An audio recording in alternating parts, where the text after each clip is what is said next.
kes Nick Allen Part 3. Patah tumbuh hilang berganti ataupun patah tak berganti. Semalam, Mahkamah Persekutuan memutuskan 16 daripada 18 peruntukan yang dicabar oleh Nick Allen adalah tidak sah. Sebab apa? Hujahnya adalah ia melebihi kuasa gubalan Undang-Undang Negeri Kelantan dan ianya berada di bawah bidang kuasa gubalan persekutuan. Antara yang terkena tempias ialah kesalahan liwat, sumbang mahram dan muncikari ataupun bapa ayam. Naratif yang berlega sekarang adalah enakmen syariah ni dibatalkan kerana ia dah ada dalam sivil. Maksudnya ada pertindihanlah dengan sivil. Dan mereka kata lagipun hukuman sivil lebih berat daripada hukuman jenayah syariah. Bukankah macam tu lebih baik? Poster ni diberi, lalu kita fikir, betul juga kan? Make sense. Baik, semua tadi tu benar, tapi mereka tak cerita habis. Orang takkan marah tanpa sebab. Yang mereka tak beritahu adalah undang-undang sivil ni, Parlimen dia tak boleh buat undang-undang ni secara diskriminatif.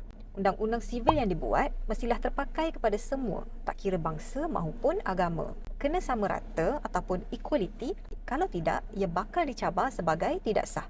Itu yang pertama. Kedua, mereka kata ada pertindihan. Jadi, buat apa nak ada dalam kedua-dua syariah dan sivil? Ada dekat salah satu, cukuplah.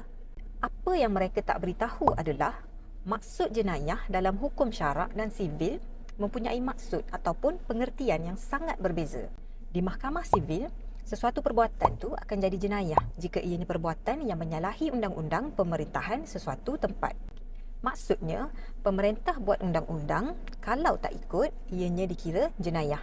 Berbeza dengan hukum syarak sebab dalam undang-undang syariah, perbuatan tu akan jadi jenayah jika ianya adalah larangan Allah.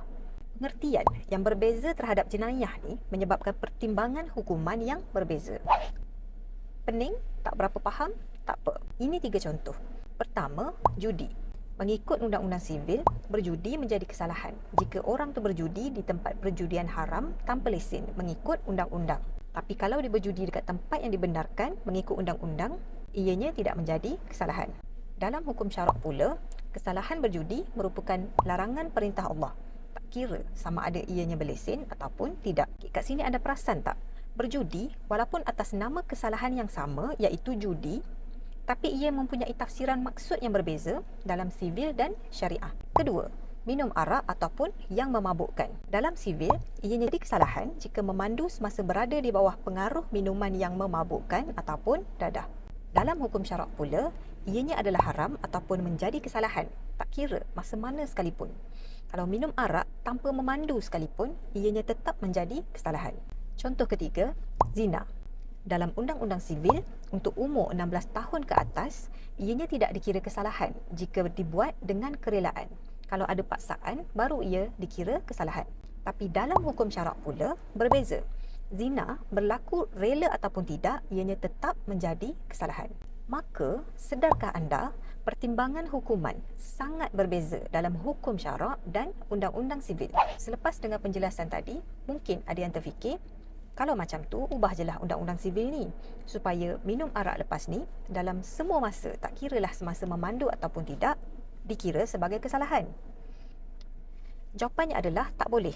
Kerana seperti yang diberitahu tadi, undang-undang sivil ni tak boleh diskriminatif ataupun tak boleh ada rules yang berbeza untuk agama yang berbeza. Kalau semua agama setuju, bolehlah buat macam tu. Tapi saya tak rasa agama lain akan setuju dengan undang-undang macam tu.